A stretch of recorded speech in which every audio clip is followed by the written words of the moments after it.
जय हिंद। नमस्कार साथियों, आप सभी लोगों का मोस्ट वेलकम है आज के इस नए क्लास में। साथियों, आज के इस क्लास में हम सभी लोग पढ़ने वाले हैं उत्तर प्रदेश यानी कि यूपी होमगार्ड भर्ती 2025 के एग्जाम के लिए मोस्ट इम्पॉर्टेंट क्वेश्चन को, जो कि साथियों आपके यूपी होमगार्ड भर्ती 2025 के एग्जाम के लिए काफ़ी इंपॉर्टेंट है। तो आप सभी लोग इस क्लास को बिल्कुल अच्छी तरीके से लास्ट तक देखिएगा और इस क्लास में दिए जाने वाले इन सभी क्वेश्चन को आप अच्छी तरीके से जरूर याद कर लीजिएगा, जिससे कि आप अपने एग्जाम में सभी क्वेश्चन को आसानी तरीके से बना पाएंगे। तो चलिए साथियों, क्लास को स्टार्ट करते हैं। उनसे पहले यदि आप इस चैनल पर पहली बार जुड़े हैं तो साथियों आप इस चैनल को सब्सक्राइब कर लीजिए और सब्सक्राइब करके आप ऑल नोटिफिकेशन को भी ऑल पे दबा लीजिएगा, जिससे कि जब भी कोई नई क्लास हो सबसे पहले क्लास का नोटिफिकेशन आपके पास पहुंच सके। तो आप इस चैनल को साथियों सब्सक्राइब कर लीजिए, साथ ही साथ आप इस क्लास को भी लाइक जरूर कर लीजिएगा। तो चलिए साथियों क्लास को स्टार्ट करते हैं और देखिएगा साथियों क्वेश्चन क्या है। साथियों क्वेश्चन है कि किस राजवंश के शासनकाल में काशी प्रदेश का यहाँ पे प्रथम बार विस्तृत वर्णन मिलता है। चलिए साथियों आंसर लगाएंगे। ये सभी क्वेश्चन साथियों इंपोर्टेड और सिलेक्टेड क्वेश्चन करवाए जा रहे हैं और आपके पेपर में साथियों 100% ये सभी क्वेश्चन आने वाला क्वेश्चन है। आप अच्छे से इनको याद कर लीजिएगा और बताइए कि किस राजवंश के शासनकाल में काशी प्रदेश का प्रथम बार विस्तृत वर्णन मिलता है। तो याद रखिएगा साथियों कुषाण में। ऑप्शन डी सही जवाब है, कुषाण होगा, याद रखेंगे। अगला प्रश्न आता है कि श्रावस्ती ये किस महाजनपद की राजधानी थी। चलिए साथियों बताएंगे कि श्रावस्ती किस महाजनपद की राजधानी थी। तो श्रावस्ती हो जाएंगे साथियों कौशल की राजधानी। कहाँ की है? कौशल की। ऑप्शन ए लगा रहे हैं तो सही जवाब है कौशल होगा। अगला प्रश्न देखिएगा, आपका क्वेश्चन है कि फिरोज शाह तुगलक ने उत्तर प्रदेश के किस शहर में सबसे अधिक निर्माण कार्य करवाए हैं। चलिए बताएंगे साथियों कि फिरोज शाह तुगलक ने उत्तर प्रदेश के किस शहर में सबसे अधिक निर्माण कार्य करवाए हैं। तो याद रखेंगे साथियों जौनपुर में। ऑप्शन बी सही जवाब है आपका, जौनपुर में हो जाएंगे, याद रखिएगा। अगला क्वेश्चन है यहाँ पे कि अकबर द्वारा इलाहाबाद का नाम बदलकर यहाँ पे इलाहाबाद किस कारण से रखा गया था। तो अकबर द्वारा इलाहाबाद का नाम बदलकर इलाहाबाद किस कारण से रखा गया था। तो याद रखेंगे साथियों मुगल प्रांत का मुख्यालय के तहत यहाँ पे क्या है, इसके कारण से। तो ऑप्शन सी सही जवाब है, मुगल प्रांत के मुख्यालय के कारण रखा गया था। अगला प्रश्न है कि किस सूफी संत की दरगाह फतेहपुर सीकरी में स्थित है। लगाइएगा साथियों आंसर। और ये सभी क्वेश्चन साथियों इंपोर्टेड और वीवीआई सेलेक्टेड क्वेश्चन हैं और आपके पेपर में साथियों 100% ये सभी क्वेश्चन आने वाला क्वेश्चन है। आप अच्छे से इनको याद कर लीजिएगा और बताइए कि किस सूफी संत की दरगाह फतेहपुर सीकरी में स्थित है। तो याद रखिएगा सलीम चिश्ती की है। ऑप्शन बी सही जवाब है, सलीम चिश्ती होगा। आगे देखेंगे साथियों क्वेश्चन है कि अवध का वास्तविक संस्थापक साथियों किसे जाना जाता है। तो अवध का वास्तविक संस्थापक किससे जाना जाता है या किसे माना जाता है। तो याद रखेंगे शहादत खां को। ऑप्शन ए सही जवाब है, शहादत खां को मानते हैं, याद रखेंगे। अगला प्रश्न है साथियों कि आधुनिक रामचरितमानस मार्ग यूपी के किन दो शहरों को जोड़ता है। तो आधुनिक रामचरितमानस मार्ग यूपी के किन दो शहरों को जोड़ता है। तो याद रखिएगा साथियों अयोध्या और चित्रकूट को। ऑप्शन यहाँ पर 20 सही जवाब है, अयोध्या और चित्रकूट होगा।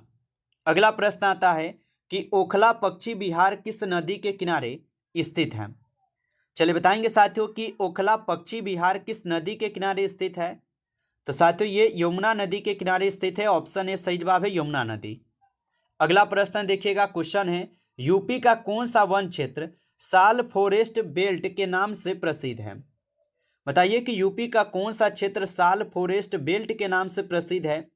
तो याद रखिएगा साथियों तराई क्षेत्र हो जाएंगे। कौन सा क्षेत्र है? तराई क्षेत्र, याद रखेंगे। अगला प्रश्न आपका आता है कि उत्तर प्रदेश में कितनी प्रमुख झीलें हैं। चलिए बताइएगा साथियों कि उत्तर प्रदेश में कितनी प्रमुख झीलें हैं। तो उत्तर प्रदेश में याद रखिएगा 15 प्लस प्रमुख झीलें हैं। ऑप्शन सी सही जवाब है।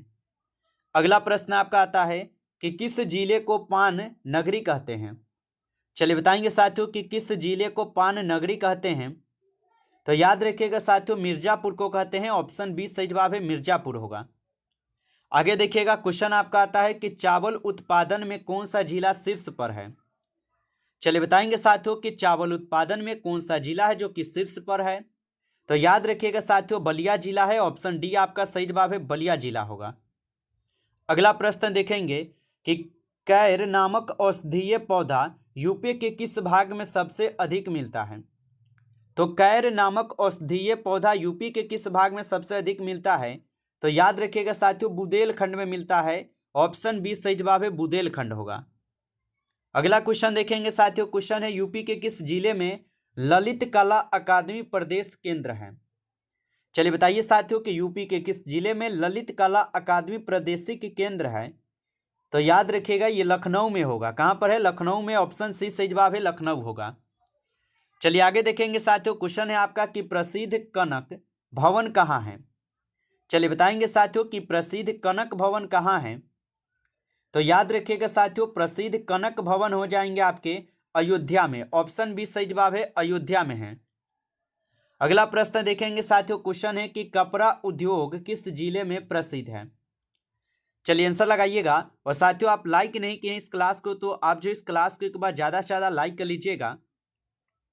और चैनल पे पहली बार जुड़े हैं तो आप इस चैनल को भी सब्सक्राइब करके आप ऑल नोटिफिकेशन को भी ऑल पे दबा के जुड़ जाइएगा, जिससे कि जब भी कोई नई क्लास हो सबसे पहले क्लास का नोटिफिकेशन आपके पास पहुंच सके। तो आप इस चैनल को सब्सक्राइब कर लीजिए। और साथियों यदि आपको पीडीएफ चाहिए तो आप जो है कमेंट करके जरूर बताइएगा। बताइए कि कपड़ा उद्योग किस जिले में प्रसिद्ध है। तो याद रखेंगे साथियों ये हो जाएंगे आपके कानपुर में। ऑप्शन ए सही जवाब है, कानपुर में होगा। अगला प्रश्न देखेंगे साथियों, क्वेश्चन है कि अमरोहा किसके लिए प्रसिद्ध है। बताइए कि अमरोहा किसके लिए प्रसिद्ध है साथियों। तो अमरोहा है आपके ढोलक के लिए। ऑप्शन डी सही जवाब है, ढोलक के लिए होगा। अगला प्रश्न है उत्तर प्रदेश की पहली हाई स्पीड कॉरिडोर ट्रेन किस शहर में शुरू हुई है। चलिए बताइए साथियों उत्तर प्रदेश की पहली हाई स्पीड कॉरिडोर ट्रेन किस शहर में शुरू हुई है। तो याद रखेंगे साथियों लखनऊ में हुआ है। ऑप्शन ए सही जवाब है, लखनऊ होगा।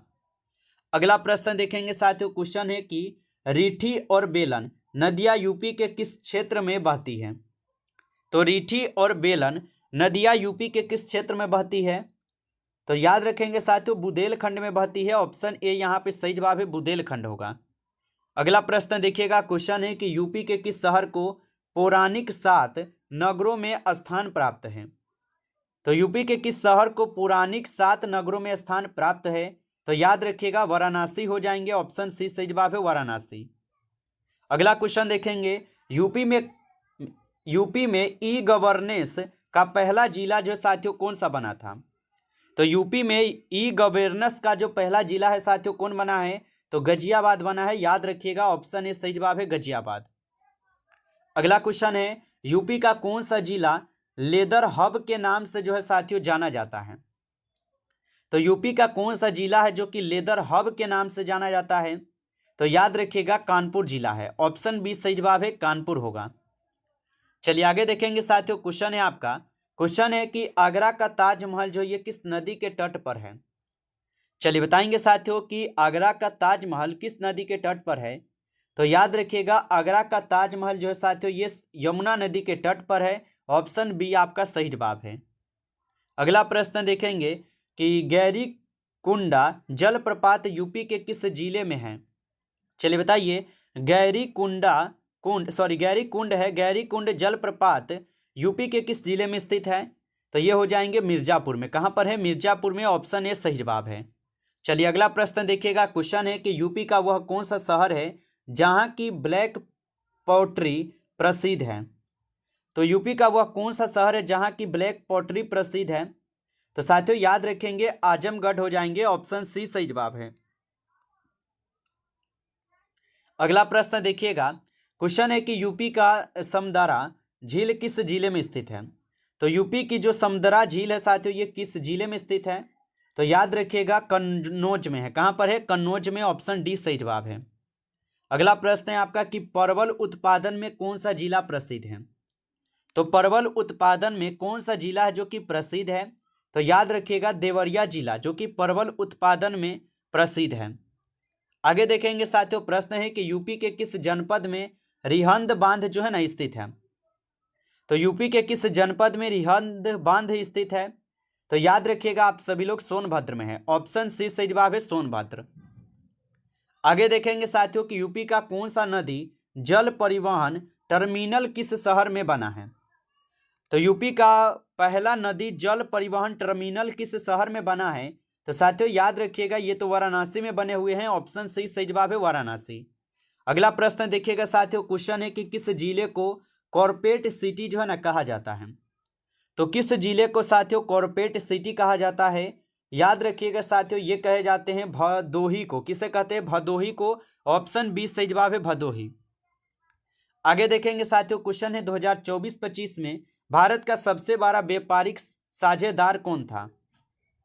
तो 2024-25 में भारत का सबसे बड़ा व्यापारिक साझेदार कौन था। तो याद रखिएगा साथियों अमेरिका था। कौन था, अमेरिका था। ऑप्शन ए यहाँ पे सही जवाब है। आगे देखिएगा साथियों, प्रश्न है कि दिल्ली का इंद्रप्रस्थ किस काल से संबंधित है। चलिए साथियों बताएंगे कि दिल्ली का इंद्रप्रस्थ किस काल से संबंधित है। तो याद रखिएगा आप सभी लोग साथियों ये संबंधित है आपके वैदिक काल से, वेद काल से। बिल्कुल सही जवाब हो जाएंगे, वेद काल से हैं। अगला क्वेश्चन है, मनुष्य के खून में लाल रंग जो है ना किससे होता है। तो मनुष्य के खून में लाल रंग किससे होता है। याद रखिएगा साथियों हीमोग्लोबिन से होता है। किससे होता है, हीमोग्लोबिन से। ऑप्शन बी सही जवाब है। अगला प्रश्न देखेंगे, किस धातु में चुंबकत्व सबसे अधिक जो है ना पाया जाता है। तो किस धातु में चुंबकत्व सबसे अधिक पाया जाता है। याद रखिएगा साथियों आयरन में। ऑप्शन ए सही जवाब है आयरन में। अगला प्रश्न है कि दिल्ली में स्थित इंडिया गेट किस युद्ध के शहीदों की स्मृति में बनाया गया था।